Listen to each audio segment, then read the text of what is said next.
अस्सलाम वालेकुम। होम्योस्टेसिस एक ऐसा प्रोसेस है जिसके ज़रिए आपकी बॉडी की इंटरनल इन्वायरमेंट सेम या कांस्टेंट रेंज में रहती है, राइट।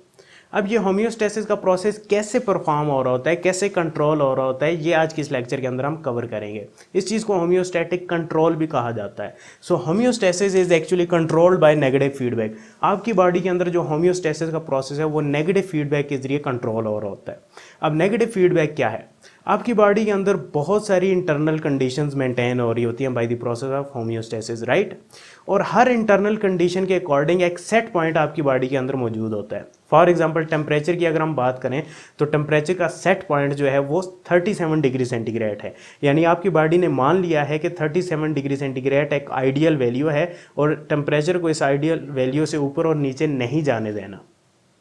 तो अगर टेम्परेचर ऊपर या नीचे जाता है तो टेम्परेचर के अंदर चेंज आ रही है ना, तो इस चेंज को दोबारा से रिवर्स बैक कर देना और सेट पॉइंट पर ले आना, इसे नेगेटिव फीडबैक कहा जाता है। यानी चेंज से चीज़ रिवर्स हो रही है, सेट पॉइंट की तरफ पीछे आ रही है, तो इसलिए इसे नेगेटिव फीडबैक कहा जाता है। सो नेगेटिव फीडबैक को कैसे डिफाइन करेंगे?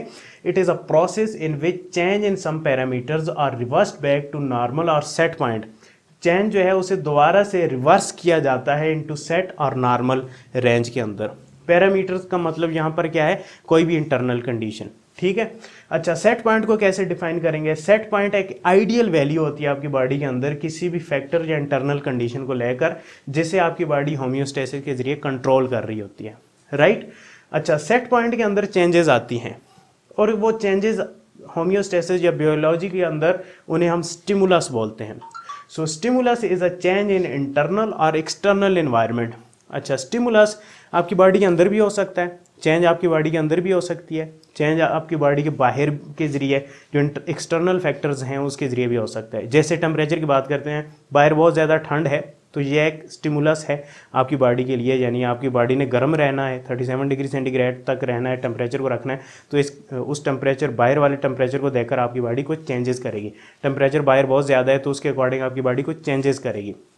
सो एक्सटर्नल फैक्टर के जरिए भी हो सकता है स्टिमुलस, इंटरनल फैक्टर्स के जरिए भी हो सकता है। इंटरनल कैसे?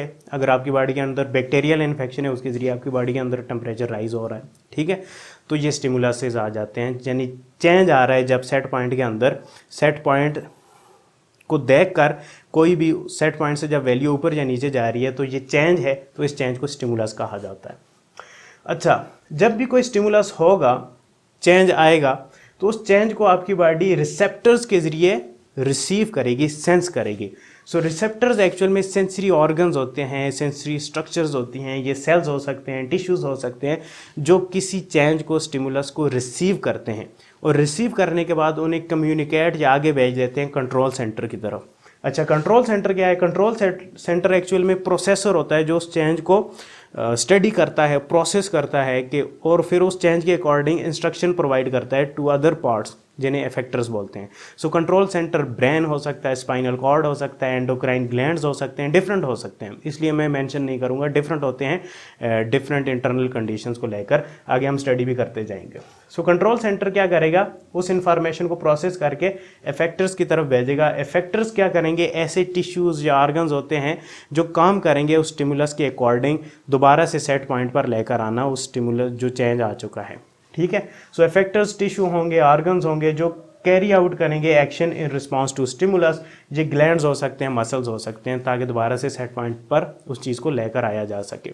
सो डायग्रामेटिकली ज़रा समझ लेते हैं, राइट।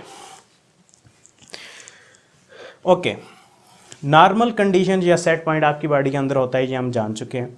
इसमें दो टाइप की चेंजेस आ सकती हैं, या स्टिमुलस राइज कर रहा होगा सेट पॉइंट से, या स्टिमुलस डिक्रीज होगा सेट पॉइंट से। सो स्टिमुलस दो टाइप के होते हैं, दोनों को स्टडी कर लेते हैं। स्टिमुलस में क्या हुआ जी? कंडीशन राइज हुई अबव नॉर्मल, सेट पॉइंट से कंडीशन राइज कर गई। अब कंडीशन जब राइज होगी तो रिसेप्टर ने उस स्टिमुलस को डिटेक्ट कर लिया। रिसेप्टर्स क्या करेंगे? उस स्टिमुलस को कंट्रोल सेंटर की तरफ भेज देंगे, कंट्रोल सेंटर उस स्टिमुलस को प्रोसेस करेगा, इफेक्टर्स की तरफ भेजेगा। इफेक्टर्स जो हैं उस स्टिमुलस के अकॉर्डिंग कुछ प्रोसेसेस करेंगे जिन्हें हम करेक्टिव मैकेनिज्म भी बोलते हैं, और दोबारा से उस चेंज को सेट पॉइंट पर ले आएंगे। तो ये एक सिंपल सा मैकेनिज्म है जिसके ज़रिए होम्योस्टेसिस का प्रोसेस हो रहा होता है।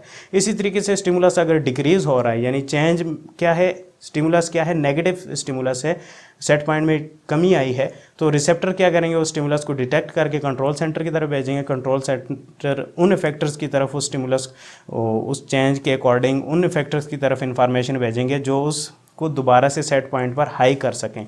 सो करेक्टिव मैकेनिज्म स्टार्ट होगा और सेट पॉइंट पर दोबारा से उस वैल्यू को लाया जाएगा। सो इसको हम टेम्परेचर के ज़रिए डिटेल से स्टडी करेंगे by the process of thermoregulation.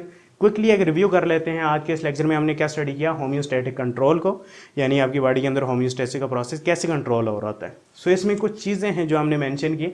आपकी बॉडी के अंदर जो होम्योस्टेसिस है वो कंट्रोल होता है बाय नेगेटिव फीडबैक, यानी रिवर्स कर देना चेंज को दोबारा सेट पॉइंट पर, उसे नेगेटिव फीडबैक बोलते हैं। सेट पॉइंट को हमने डिस्कस किया, आइडियल वैल्यू होती है। स्टिमुलस क्या है, चेंज होता है किसी भी सेट पॉइंट के अकॉर्डिंग जब कोई चेंज आता है। रिसेप्टर क्या होते हैं, रिसीव करने वाले ऑर्गन स्ट्रक्चर सेल्स होते हैं। कंट्रोल सेंटर क्या होता है, रिसेप्टर से जो इन्फॉर्मेशन को लेकर प्रोसेस करता है और उस इन्फॉर्मेशन को फिर इफेक्टर्स की तरफ भेज देता है। इफेक्टर्स क्या करते हैं, उस इन्फॉर्मेशन के अकॉर्डिंग चेंजेस लेकर आते हैं दोबारा से सेट पॉइंट को अचीव करने के लिए। तो ये होम्योस्टैटिक कंट्रोल आ गया। होपफुली आपको लेक्चर समझ में आया होगा। नेक्स्ट लेक्चर तक के लिए मुझे इजाज़त दें। शुक्रिया, अल्लाह हाफिज़।